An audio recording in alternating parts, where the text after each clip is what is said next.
ದೇವೇಗೌಡರಿಗೆ Rajya Sabha ticket ಕೈ ತಪ್ಪಿತು. BJP Rajya Sabha ticket ಅನ್ನ ದೇವೇಗೌಡರಿಗೆ ಕೊಟ್ಟಿಲ್ಲ ಅನ್ನೋದು ಬಹಳ ದೊಡ್ಡ ಟೀಕೆಗೆ ಕಾರಣ ಆಗಿತ್ತು. ಬಿಜೆಪಿ ವಿರುದ್ಧ ಕಾಂಗ್ರೆಸ್ ಮುಖಂಡರು ಟೀಕೆ ಮಾಡೋದಕ್ಕೆ ಶುರು ಮಾಡಿದ್ರು.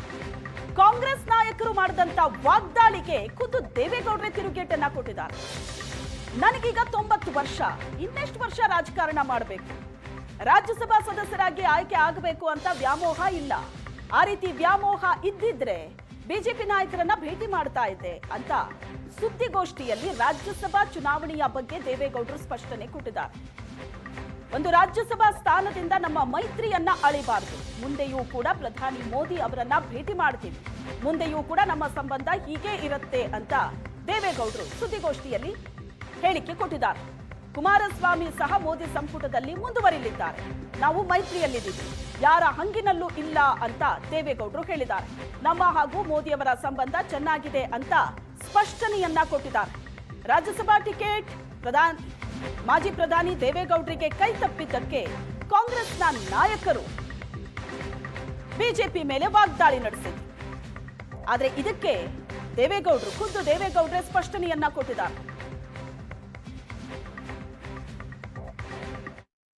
ಮೊನ್ನೆ 2 ದಿನ ಟಿವಿಗಳನ್ನು ನೋಡಲಿಲ್ಲ. ದಯಮಾಡಿ ಯಾರು ಮಿಸ್ಟೇಕ್ ಮಾಡ್ಕೋಬೇಡಿ. ಈಗ ಒಬ್ಬೊಬ್ಬರು ಒಂದೊಂದು ರೀತಿ ಈ ರಾಜ್ಯಸಭೆ ಆಯ್ಕೆ ಬಗ್ಗೆ ವ್ಯಾಖ್ಯಾನ ಮಾಡ್ತಾರೆ. ಏನಂತಾರೆ, ಬಿಸಿ ಮಾಡ್ಕೋಬಾರ್ದು ಅಂತ ಹೇಳಿ ನಾನು 2 ದಿನ ಟಿವಿ ಬಂದ್ ಮಾಡಿದೆ. ನಮ್ಮ ಮನೆಯಲ್ಲಿ ತಮಾಷೆ ಹೇಳ್ತೀನಿ, ನಮ್ಮ ಸ್ನೇಹಿತರು ಕೆಲವರು ಎಲ್ಲ ಜನ ಬಹಳ ಬೇಸರದಿಂದ ದೇವೇಗೌಡರು ಕೊಡಬೇಕಾಗಿತ್ತು, ಅನ್ಯಾಯ ಮಾಡಿದ್ದಾರೆ ಅಂತ ಮಾತಾಡ್ತಾ ಇದ್ದಾರೆ ಅಂತ. ಹೀಗೆ ನಮ್ಮ ಅಭಿಮಾನಿಗಳು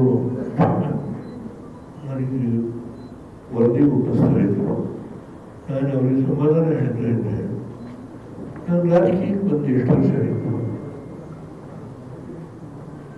7 ದಶಕಗಳು 1916 ತಾಲೂಕು ಮೆಂಬರ್ ಆಗಿ ಇರುತ್ತೆ.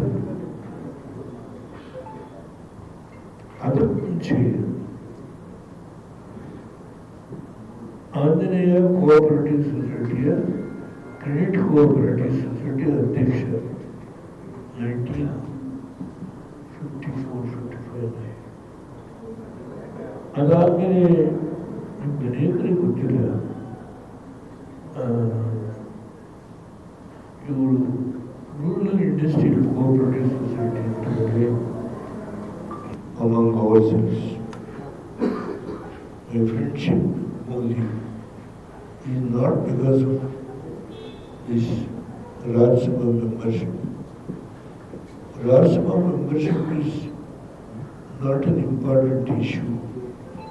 To continue our friendship, there will be no hesitation on my part to say anything pertaining to the state or to the center.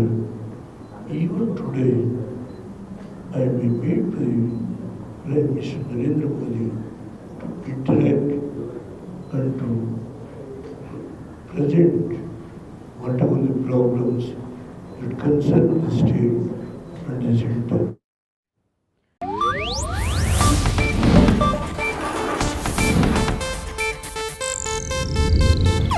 ಇದು ಏಷ್ಯಾನೆಟ್ ನ್ಯೂಸ್ ನೆಟ್ವರ್ಕ್ ಪ್ರಸ್ತುತಿ.